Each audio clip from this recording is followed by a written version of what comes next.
네, 반갑습니다. 구해 문제. 자, 구해 전번에 했던 8회 다음에 9회를 한번 펴봅니다.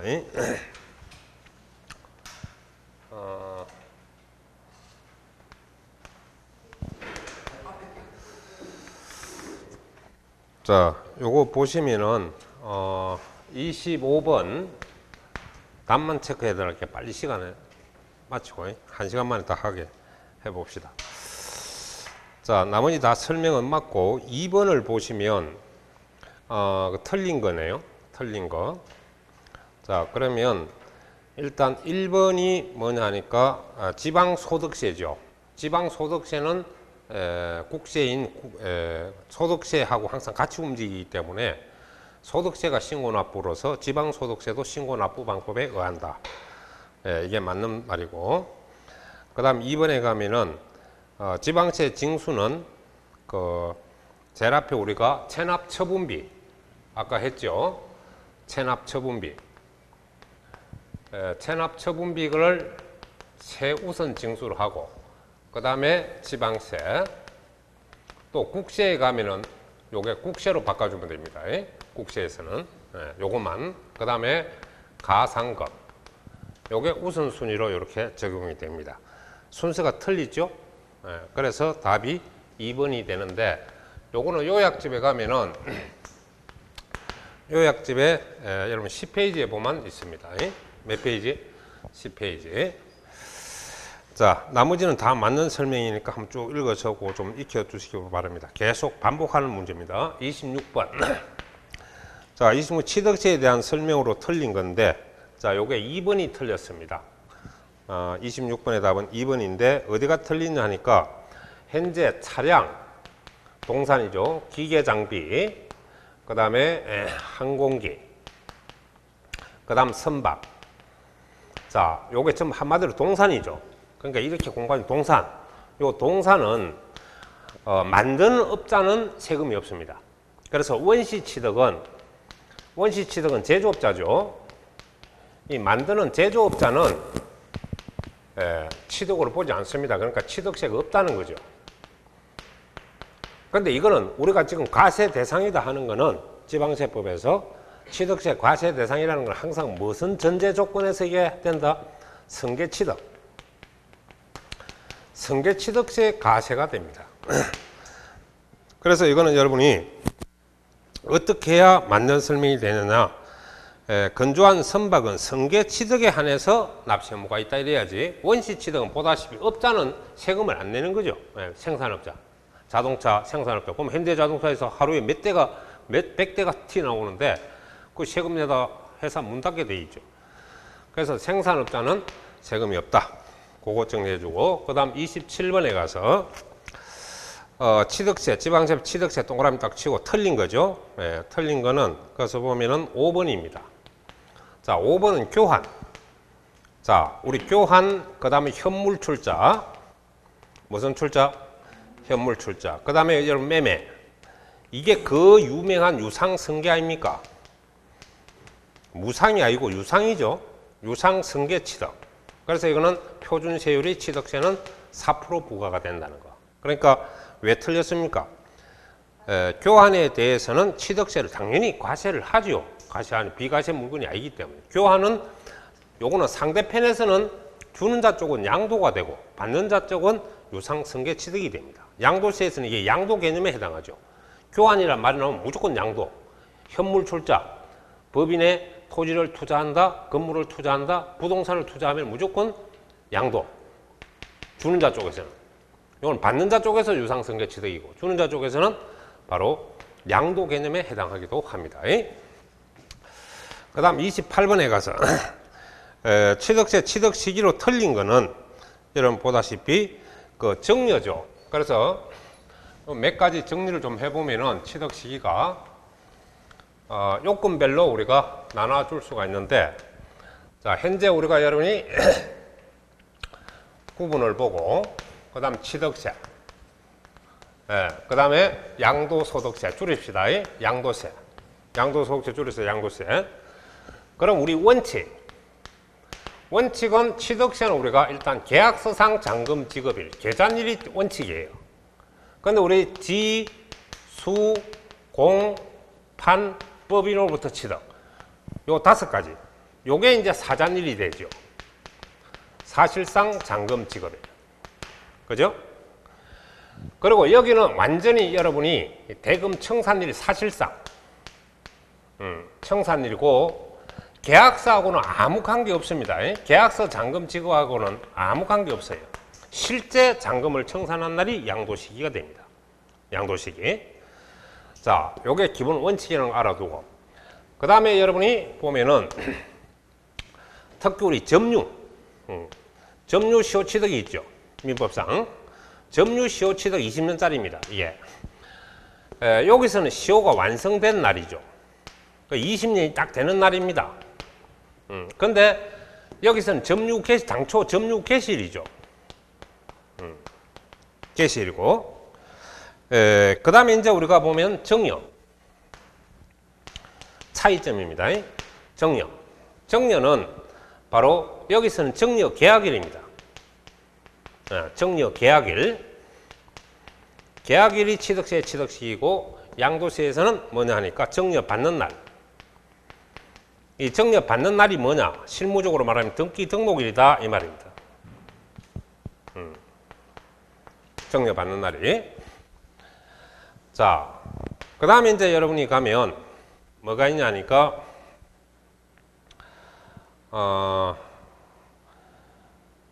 요게 봤을 때 신축 건물은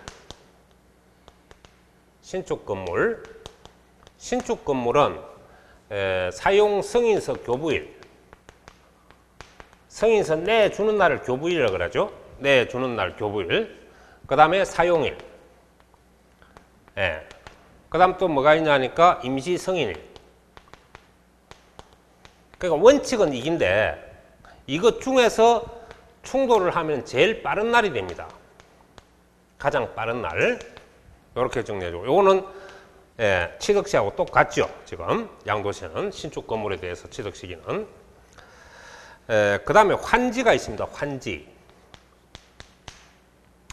환지 처분이 되면 취득세에서는 환지 공고 다음 날입니다. 무조건.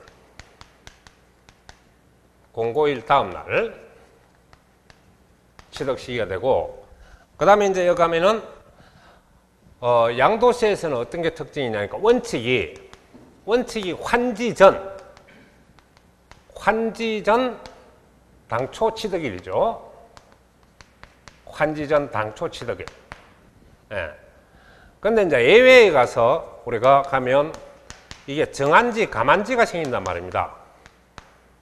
정한지 감한지 아까 감소나 증가가 되면 역시 환지 공고 다음 날이죠. 이거는 환지 공고 다음 날. 그 다음 날 2일. 공법에도 같죠. 이거는. 그래서 요 차이점을 서로 비교를 좀 해주는데 서로 우리 구입 시기, 취득 시기다. 각종 취득세에서 보는 취득 시기, 양도세 보는 시기를 각각 구분해서 차이점 요것만 알아두면 되겠는데 이게 왜 잘 나오냐니까 헷갈리니까 잘 나오는 거예요. 헷갈리니까.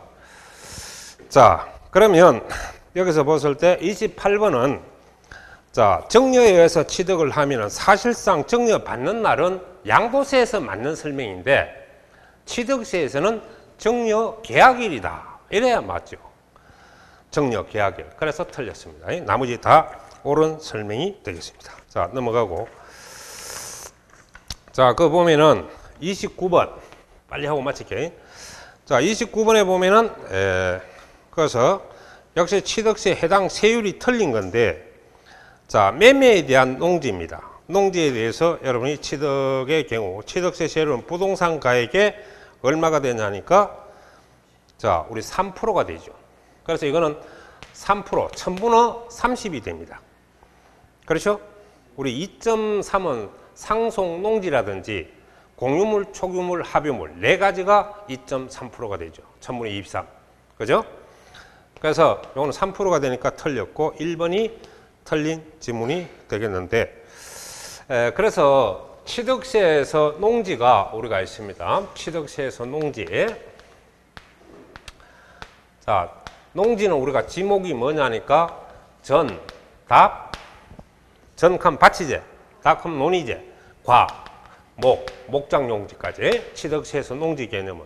그래서 요거는 지목도 농지해야 되고 사실상 경작해야 돼요. 두 가지 다 충족해야 됩니다. 지목도 농지고 사실상 경작, 사용을 해야 된다 이 말입니다.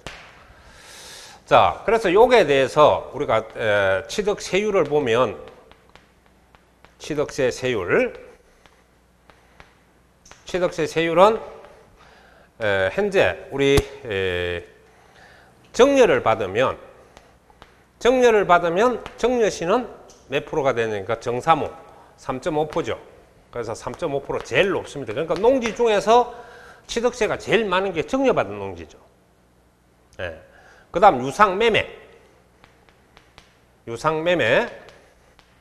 등 교환도 그렇고요. 자, 이런 게 일어나면 요거는 3%. 그죠? 그 다음 농지 중에서 상속받은 농지는 2.3%. 그러니까 농지 중에 제일 낮은 세율은 상속받은 농지고 제일 높은 거는 정려받은 농지가 취득세가 제일 많은 거죠. 그래서 딱 필기를 하도 순서별로 순서로 옳은 것도 찾을 수도 있고 제일 큰 거, 제일 낮은 거 이 판단을 할 수 있어요. 그래서 정리할 때 이런 걸 잘하라고. 자, 그 다음에 이제 30번에 가서 보면은 30번에 2번이 틀렸습니다. 지역권에 대해 설정을 하면은 바로 성역지 기준이죠. 그러니까 성역지는 우리가 지금 편익을 제공하는 거 아닙니까? 그래서 우리 세법에서는 성역지를 안 씁니다. 아예.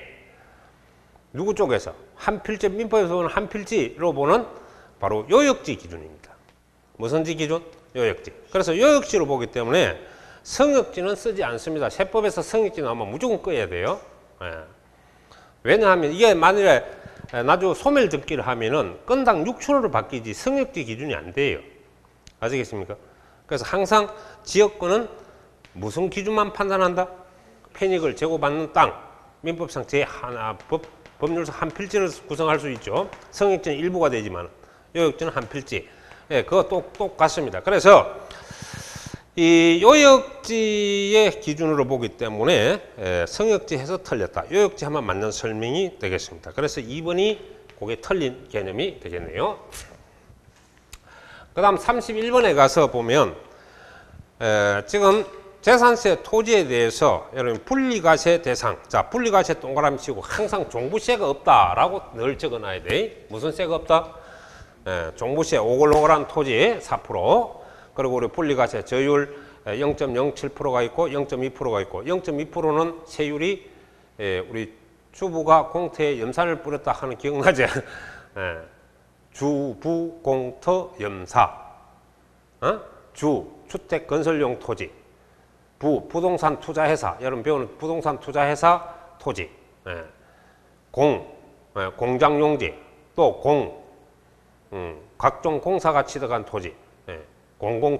터미널 용지. 그 다음에 염전, 산업용 또 뭐 각종 공업용 토지. 이런 게 전부 0.2% 분리과세. 자, 그러면 지금 1번에 보세요. 군 지역에 여러분 전부 농지입니다. 이거 0.07% 분리과세죠. 그 다음에 상수도 보호구역. 하여튼 법률상 무슨 구역 나오면 구역 내 임야는 전부 0.07%. 0.07%. 천분비로 하면 천분은 0.7이 됩니다. 그 다음에 여러분이 그거 보면은 개인의 축산, 목장이죠. 기준 면적 안에 목장 용지는 뭐가 됩니까? 바로 0.07% 분리과세가 되지만은 이 면적이 초과되면 초과가 나오면 무조건 종합합산과세로 돌려야 됩니다. 초과가 나오면. 자, 그 다음에 이제 아까 내가 군 지역이라든지 산업단지, 공업지역 이런 걸 수출공장 기준으로 판단한다 그랬죠. 그러니까 수출을 잘하려면 세율을 낮춰줘야 됩니다. 그래서 이런 것도 0.2% 분리과세 대상이죠. 그 다음 그린벨트 지역, 개발 제한구역 내 농지. 이거 역시 어디에 해당하느냐? 0.07% 분리과세가 됩니다. 그래서 세율이 다른 거. 쉽게 나오면 31번으로 출제가 될 수가 있습니다. 그래서 옛날에는 이 문제가 어떻게 나왔냐니까 염전이 나와서 세율이 서로 분간을 할 수 있도록 이렇게 해놨는데, 염전도 0.2%고요. 또 공장용지도 여러분 0.2%라는 걸 알아두셔야 되겠습니다. 재산세 표준세율이죠. 그 다음 32번에 가서는 자, 재산세 징수 대상에 틀린 것은 전부 다 여러분 배워놨던 겁니다. 2번을 한번 보세요. 주택의 공시가격 6억 이하까지는 우리가 110%가 되는데 6억 초과가 되면은 주택에 대한 세부담 상한제는 전년도 세액의 얼마? 130% 초과할 수 없다. 아까 풀었던 문제. 그죠? 그래서 150%가 아니고 130% 초과할 수 없다. 이 세부담 상한제입니다. 주택 세부담 상한제. 주택재산세 세부담 상한제.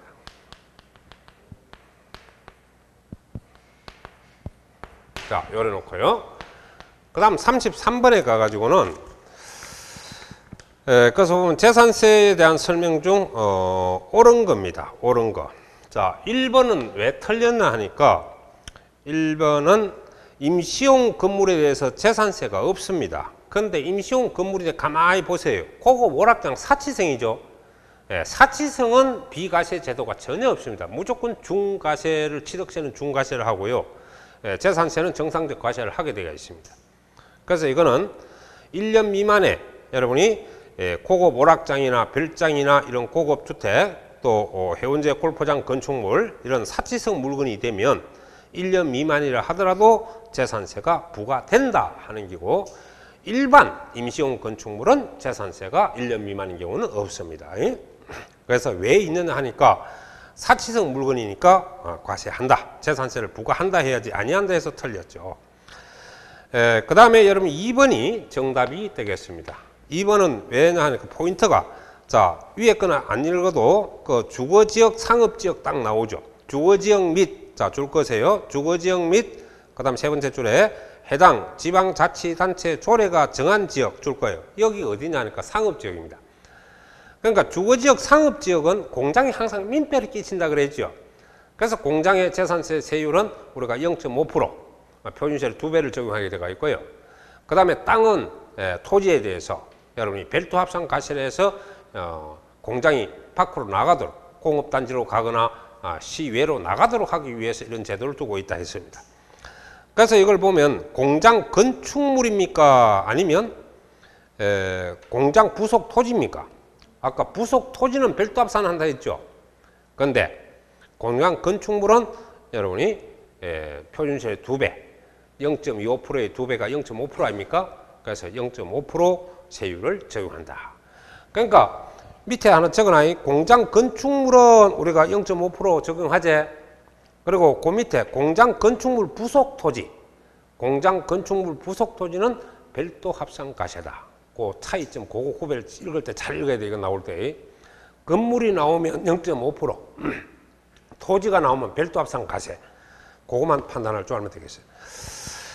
자, 그 다음에 세 번째 가면,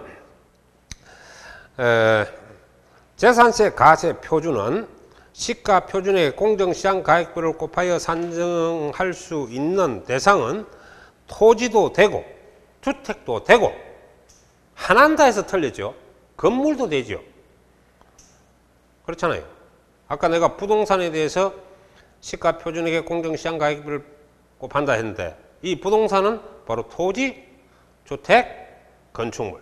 그래서 그냥 한다 하면 되는데 하나한다. 그러니까 하나한다는 건 요 두 개밖에 안 된다 이 말이거든. 그래 틀린 거예요. 건물도, 건축물도 있는데요. 그래 틀린 겁니다. 자, 그 다음에 네 번째, 여러분이 아마 비스듬히 넘어가는 건축물을 봤을 거예요. 자, 요런 땅이 하나 있는데 건물이 비스듬히 넘어가는데 요게 바닥 면적입니다. 사실은 부속 토지는 바닥 면적도 포함하죠. 근데 이거 할 때만 이렇게 구분을 해놨는데, 요게 만일에 100만 원 치면 건물이 얼마나 낡았으면 2% 미달이 됩니다. 2% 미달. 2% 미만이 일어나는 거예요. 그럼 100만 원에 2% 같으면 2만 원 아닙니까? 땅값이 100만 원인데 건물이 얼마나 낡았으면 땅값의 2%도 안 되는 건축물이 있다. 그러면 이거는 2%도 하니까 19,000원 밖에 안 된다 이 말이에요.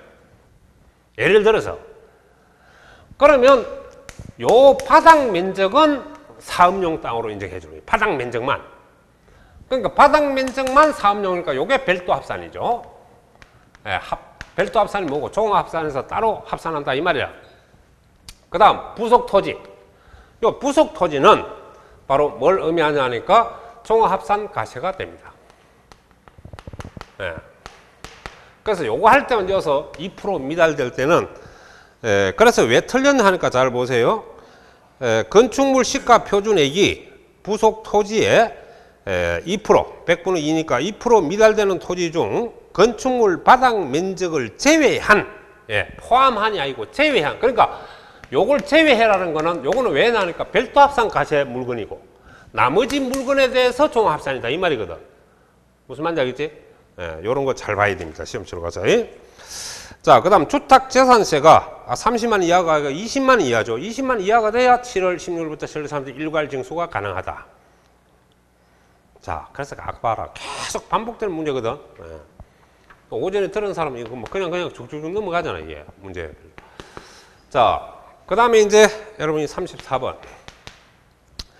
종합부동산세에 대한 설명으로 틀린 것. 자, 종합합산과세의 경우에 국내 소재하는 과세 대상 토지 중 공시가격 합한 금액이 종 5조 80억이 넘어가는 것은 별도 합산일 때 80억이 초과돼야 과세하죠. 그래서 종합합산은 5억 초과하면 되는 거죠. 그래서 납세할 의무가 있다. 그러니까 이건 틀린 기준이 되겠습니다. 그래서 몇 번이 된다? 1번이 되고 나머지는 다 여러분이 맞는 설명이니까 정리를 해두기 바랍니다. 그래서 요 종부채 34번 지문이 있지. 우리 종5 주6 별8 기준금액 빼는 거예요. 또 이게 오버가 돼야 초과가 돼야 오버라는 건 초과죠. 초과가 돼야 뭐가 됩니까? 바로 종부채가 있다는 거 알아두고 요 지문 요거 단단히 여러분이 정리를 좀 해 두시기 바라겠습니다. 자, 그 다음에 쭉 넘어가서 35번 35번에 가면은 자, 부동산 임대업의 사업소득에 대한 설명이다. 틀린 것, 또 임대업의 사업소득이죠. 그래서 사업소득은 종합소득에 포함한다는 개념이고. 자, 이거는, 그 임차권, 전세권을 빌려주고 받는 임대소득 줄 거, 임대소득이라는 거 월세를 말한다. 임대업자의 사업소득이다 하는 걸 알아두고. 맞죠? 그리고 임대업자의 소득이라는 건 총 월세 수입에 의해서 또 여러 가지 관리비 비용이 나가죠. 그 총 비용을 뺍니다. 그래서 순액이 바로 뭐가 되냐니까 사업소득 금액이라는 걸 아셔야 하겠습니다. 자, 그 다음에 이제 3번에 보면 그 3번이 틀렸는데 요거는 요약집 몇 페이지가 있냐 하니까 요약집에 보면 요게 86페이지 여러분 표에 보면 나와 있습니다. 자, 요거는 여러분이 바로 잘 들어요. 내가 아까 임대업은 두 가지 임대업이 있다 그랬죠. 주택 임대업자가 있고요. 그 다음 부동산 임대업이 있습니다. 그러니까 쉽게 말해서 여러분 어떻게 공부하면 되냐. 주택만 임대하는 게 주택 임대업자고요. 부동산 임대업은 전부 다 부동산 모든 부동산을 갖다가 임대할 수가 있습니다. 범위가 큰 거는 부동산 임대고 작은 거는 쉽게 말해서 주택 임대업이다. 이렇게 보면 되고.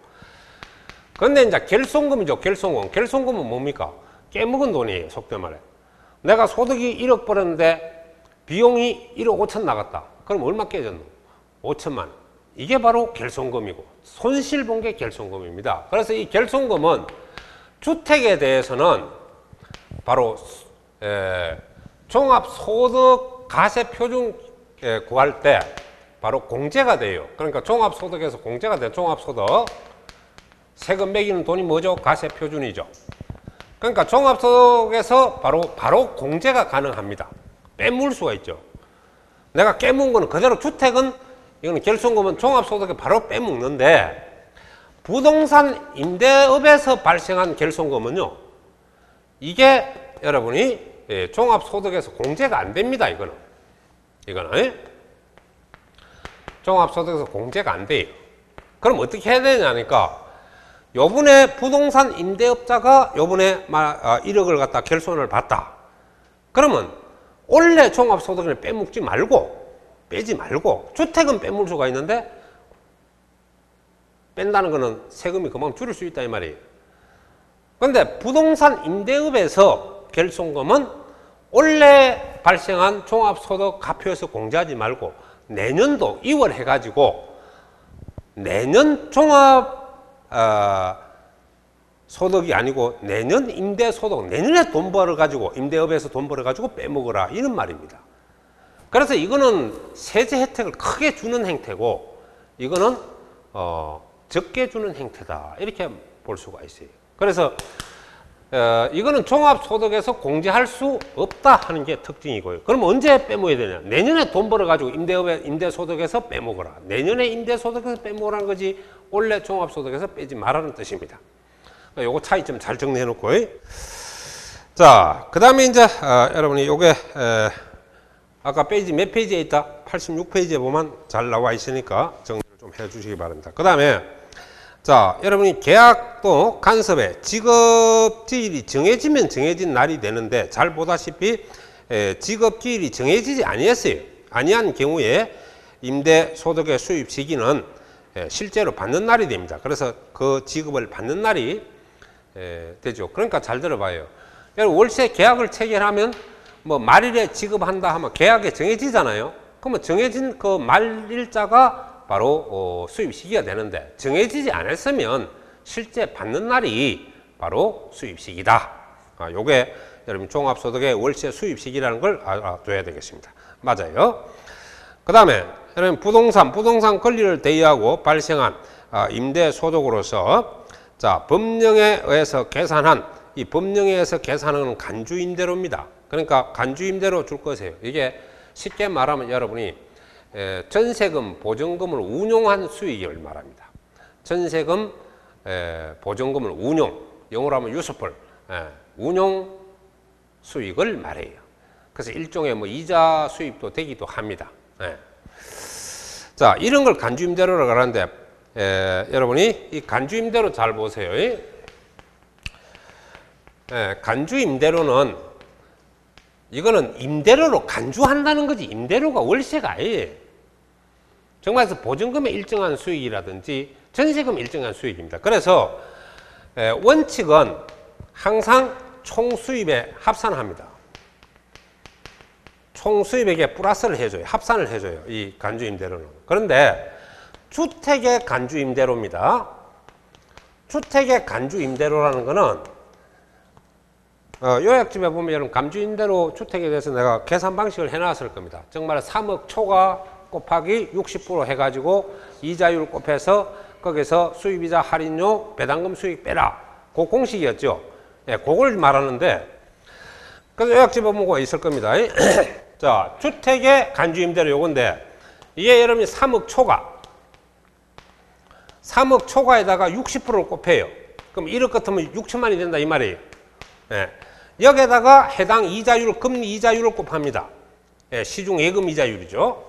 곱해가지고 여기서 이제 나온 금액에 여러분이 수입이자와 할인료, 수입의 할인료 같은 거, 수입이자와 할인료라든지 그 다음 배당금 수입, 배당금 수입 요걸 빼죠. 유가증권 처분이나 이런 걸 빼는 게 없습니다. 그래서 요것만 빼는 것이 이러면 간주임대로인데 자, 잘 들어요. 주택에 대한 간주임대료는 조건이 있어. 요 두 가지를 다 충족해야 간주임대료가 가세되고 나머지 주택이 아닌 간주임대료는 무조건 총수입액에 합산한다. 주택이냐 아니냐가 중요한 거죠. 주택이 아닌 간주임대료는 무조건 사업소득 총 받은 돈은 전부 다 총수입액에 가산해서 세금이 있다는 뜻이고 주택에 대한 간주임대료를 계산할 때는 무조건 여러분이 3주택 이상입니다. 몇 주택 이상? 3주택 이상. 이 조건이 되었는데 3주택도요. 60제곱미터 이하. 즉 말해서 소형주택이죠. 소형주택은 수에 안 들어갑니다. 그래서 소형주택은 제외. 그러니까 일반 주택이 여러분이 3채 이상 가지고 있어야 되고요. 그 다음에 이제 이게 3억 전세금하고 보증금하고 보증금을 합산해 가지고 3억 초과가 돼야 됩니다. 얼마 초과? 3억 초과. 그래서 잘 들어요. 주택에 대한 운용 수익을 수입액 합산하려고 그러면 3주택 이상이 돼야 되고 둘 다 충족해야 돼. 하나만 충족해서 안 되죠. 예. 주택 수도 충족하고 전세금, 보증금을 합산해가지고 3억이 넘어요. 이 두 가지 다 충족해야 돼요. 이거 두 가지 다 충족 시에만 간주임대를 계산할 수가 있습니다. 예를 들어서 잘 봐요. 주택 수가 2주택인데 4억이 나왔다. 간주임대로 계산이 안 됩니다. 아시겠습니까? 또 거꾸로 주택 수는 현재 4채인데 4채. 근데 보증금 합쳐봐야 3억밖에 안 돼요. 3억이 넘어야 되는데 3억 이하는 또 안 됩니다. 3억 초과 부분에 대해서 적용을 하기 때문에. 아시겠습니까? 자, 그래서 이걸 여러분이 잘 정리를 해서, 그러니까 이거는 주택을 설명하는 게 일반 건축물이라든지 토지에 대한 임대에 대한 간주임대를 설명하는 거니까 무조건 총수입에 포함하는 게 원칙입니다. 자, 그 다음에 36번에 가서 여러분이 이걸 보게 되면은 바로 양도시에 대해서 설명이 틀린 건데, 36번에 가서 36번에 가면 자 3번을 한번 보세요. 3번. 자, 환상가액은 양도가액을 추계할 경우 적용할 수 없고 취득가액을 추계할 경우에 환상가액을 계산한다 그랬잖아요. 그죠? 근데 말이 지금 거꾸로 되죠. 그래서 환상가액은 취득가액을 추계할 경우 사용되지만 양도가액을 추계할 때는 적용할 수 없다는 겁니다. 적용하지 않는다. 그러니까 말이 서로가 틀린 거예요. 아까 환상가는 취득가액 할 때만 계산한다 했지, 양도가는 적용할 수 없습니다. 아시겠어요? 그래서 답이 몇 번? 3번. 자, 그래서 이 아까 환산 취득가라는 거는 바로 이겁니다. 여러분이 양도가라든지 양도실가, 실질 거래가, 그 다음 매매 사례 가격이라든지 매매 사례 가액, 자, 이런 걸 기준으로 해서 이 금액에다 곱하기, 둘 중에 아무거나 실가에다가 실가나 매매 사례 가격 등에 대해서 여기다가 뭐냐 하니까 양도 당시 공시가격, 양도 당시 기준 시가분호 취득 당시 기준 시가, 이렇게 계산하는 거예요. 만일에 매매 사례 가격이 10억이다. 실가를 확인할 수 없을 때. 그리고 이건 계산상 다 주거든요. 그러니까 양도 당시나 취득 당시, 취득 가격을 구하기 때문에, 그래서 양도가 할 때는 환산가를 못 쓰는 거죠. 취득가 할 때만 쓰는 거예요. 이게 공시가격이 5억이고 이게 취득가는 3억이다. 그럼 60% 됩니다. 그러면 이게 계산하면 0.6 나오죠. 5분의 3이니까. 억은 안 붙이고 다 억. 자, 그러면 여기서 0.6. 가액 비율은 60%예요. 그러면 6억이 됩니다.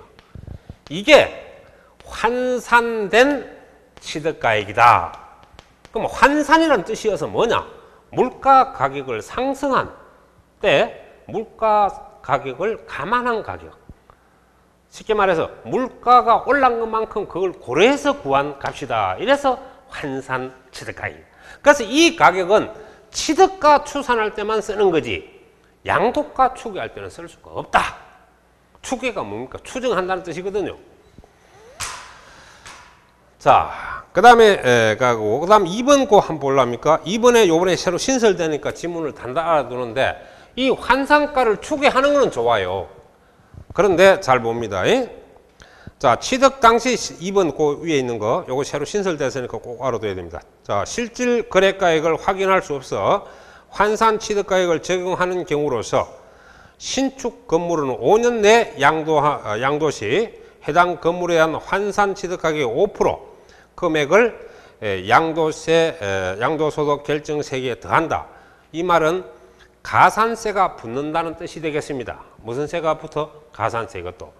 그러니까 무슨 말이냐? 쉽게 말해서 이 가격을 적용할 때는 5년이 지나서는 써도 아무 문제가 없는데, 만일에 이 가격을 신축 건물에 대해서입니다. 신축 건물에 대해서 세금을 절취하려고 환산하는 경우도 있거든요. 그래서 5년 안에 쓰지 말라는 겁니다. 5년 안에 쓰게 되면 바로 그 환산된 이 가격의 5%가 큰 돈입니다. 환산된 가격이 5%지 뭐 산출세액이 5%가 아니거든요. 그래서 환산된 가격에 5%를 더 플러스 시키겠다. 이 가산세를 더 붙는다 이 말이에요.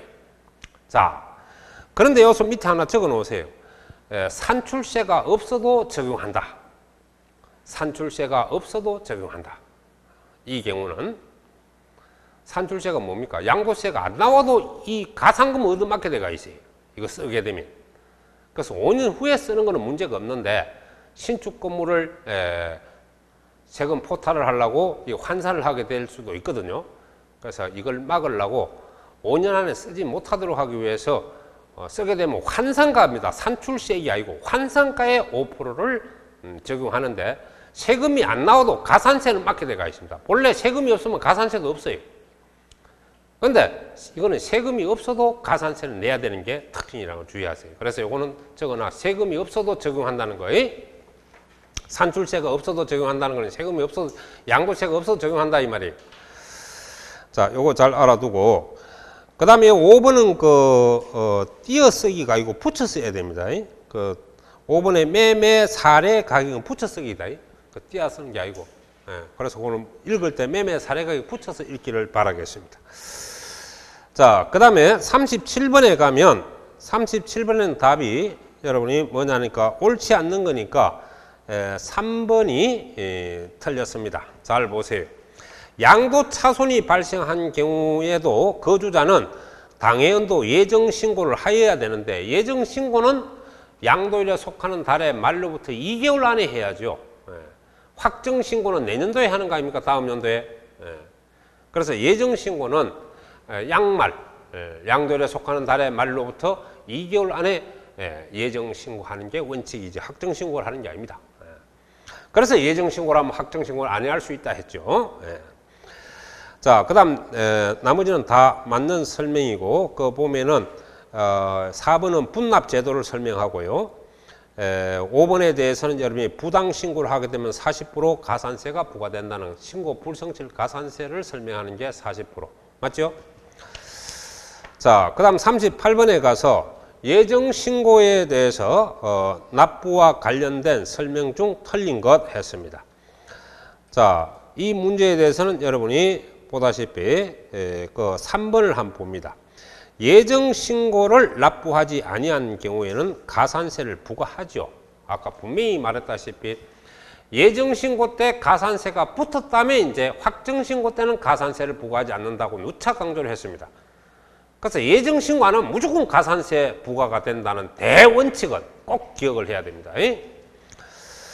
그래서 확정신고 때는 가산세를 붙이지 않죠. 왜냐하면 예정신고를 안 해가지고 가산세 얻어맞았잖아요. 근데 또 확정신고 때 가산세를 맞게 되면 가산세가 두 번, 하나의 물건에 두 번이 정복이 되잖아요. 그래서 예정신고 때는 항상 가산세를 신고를 안 하면 가산세가 붙고, 이때 붙었을 때는 확정신고 때 가산세는 붙이지 않는다는 거 꼭 알아두면 되겠습니다. 자, 그 다음 다 맞는 설명이고, 그 다음 여러분이 39번을 한번 보세요. 자, 이거는 여러분이 지금 토지 허가 구역이 되겠는데, 그 보면 현재 이어서 중요한 거는 민법에서는 뭡니까? 대금 청산, 그러니까 허가 전에 대금이 청산이 가능하죠. 가능하면 이거는 지금 유동적 무효죠. 난좀 가봐야 되는 거 아닙니까? 내가 그 내용은 같은 거고요.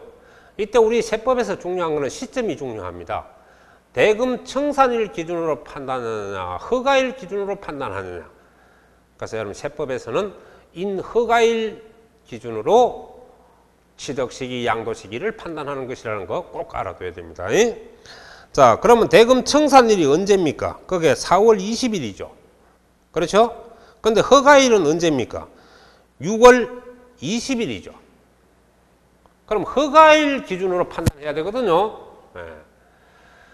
왜냐하면 대금 청산하더라도 허가가 안 되면 유동적 무효이기 때문에 가봐야 하는 거예요. 그래서 허가일 기준을 보는데 허가일에 속하는 달의 말로부터 2개월 안에 예정신고 납부 기한이 됩니다. 기한 말일이 나오겠죠. 그러면 지금 언제 허가를 받았나요? 6월 달에 허가 받았죠? 그럼 6월 달 제끼고 7, 8, 2개월 되니까 7, 8, 8월 31일이 예정 신고 말일 기한이 됩니다. 8월 30일 있나 한번 찾아보세요. 있죠? 자, 그 다음에 양도소득세에 대한 설명으로 틀린 겁니다. 양도담보는 본래 양도가 아니죠. 왜냐하면 양도담보라는 것은 담보지 양도라는 것은 아니죠. 나중에 넘겨주겠다는 뜻이기 때문에 양도란 말을 붙여놨을 뿐이지 지금은 담보입니다. 담보. 그래서 담보에 대한 부동산 채무 변제를 불이행으로 충당이 됐죠. 그러니까 이 말이 무슨 말이냐 하니까 양도담보를 했는데 만기에 대해서 변제를 못 했어요. 즉 채무 불이행입니다. 그러면 이제 이게 본등기가 돼서 민법에서는 2개월 후에 이제 청산이 되잖아요. 이렇게 되면 이게 본등기가 돼서 저 채권자한테 넘어가죠. 예. 그러니까 그걸 설명하는 건데 양도담보는 양도가 아닙니다. 그런데 잘 읽어보시면 채무 변제 불이행으로 중단된 경우 줄 거 중단된 경우 이 말은 민법으로 말하면 본등기가 된 경우 이런 말입니다. 그래서 본등기가 되면 양도에 해당한다 해야 맞죠. 본래는 양도가 아닙니다. 그런데 만기 변제기가 돼서 여러분이 채무를 상환하지 못하면 이 물건이 넘어가죠. 넘어간 게 바로 충당입니다. 이런 경우는 여러분이 양도에 해당한다 해야 맞는 설명. 이게 작년에 나왔던 질문입니다. 언제 나왔어요? 작년에. 나머지는 여러분이 다 설명이 맞는 설명이 되겠습니다.